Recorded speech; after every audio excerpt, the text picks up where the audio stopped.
और श्रीमद् भागवत महापुराण, भगवान का जो दिव्य श्री मंगल विग्रह है यही भगवान है।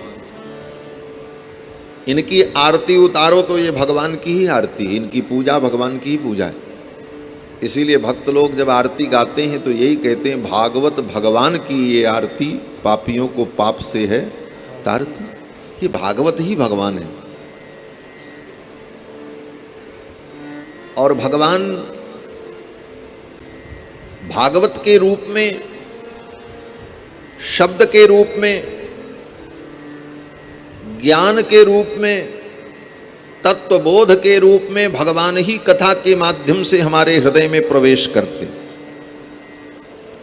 भगवान का एक स्वरूप ज्ञान स्वरूप भी है। भगवान ज्ञानानंदमय है, ज्ञानाधिकरण है। अब ये बात अलग है कि वेद वेदांत की बात करेंगे तो अन्य सिद्धांत के अनुसार तो भगवान ज्ञान मात्र है, लेकिन हमारे वैष्णव सिद्धांत में भगवान ज्ञानाधिकरण है। संपूर्ण ज्ञान भगवान में ही आश्रित होकर के रहता और ज्ञान स्वरूप भी है भगवान। जैसे सूर्य प्रकाश को धारण करते हुए प्रकाशमय है, उसी प्रकार भगवान ज्ञान के अधिकरण होकर के ज्ञानमय है। ये भाव हमारे यहाँ का। तो भगवान ज्ञान स्वरूप हैं। भागवत से जो हमें ज्ञान प्राप्त होता है, ज्ञान के रूप में भगवान ही हमारे अंतःकरण में प्रवेश करते। प्रविशति हृदय तेषाम भक्ति सूत्रोपनद्धः। भक्ति के सूत्र में उपनद्ध होकर भगवान ही हमारे अंतःकरण में प्रवेश करते हैं। और अंतःकरण में प्रवेश करके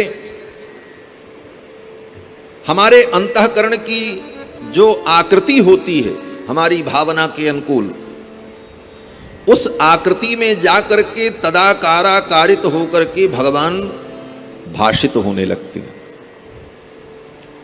जैसे पानी का अपना कोई रूप नहीं होता, पानी का कोई आकार नहीं होता। रूप तो है लेकिन आकार कुछ नहीं। पानी लंबा है कि मोटा है कि पतला है कि गोल है कि आयताकार है कि वर्गाकार है, पानी का कोई रूप। लेकिन जिस आकार के पात्र में आप पानी को डालेंगे तदाकाराकारित हो जाए, तद आकार में वह आकारित हो जाए, तदाकाराकारित इसको कहते हैं।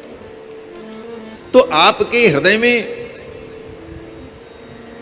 इस ज्ञान को, कथा को श्रवण करके जो आकार, जो भाव सृजित होगा, उस भाव के अनुकूल भगवान भाषित होने लग जाएंगे। जैसे गिलास में पानी डाल दो तो पानी लंबा, और परात में डाल दो बोले तो चपटा, पाइप में डाल दो बोले तब लंबा पाइप जैसा हो जाए। पानी का कोई आकार नहीं, लेकिन जिस पात्र में जाएगा उसी के रूप में वो बन जाएगा। उसी प्रकार हमारे हृदय की जैसी भावना होगी, हमारे हृदय में जो चिंतन होगा, उसी रूप में भगवान हमारे हृदय में भाषित होने लग जाए। ज्ञान के रूप में, शब्द के रूप में हृदय में जाकर के भगवान तदाकाराकारित होकर भाषित होने लगते हैं।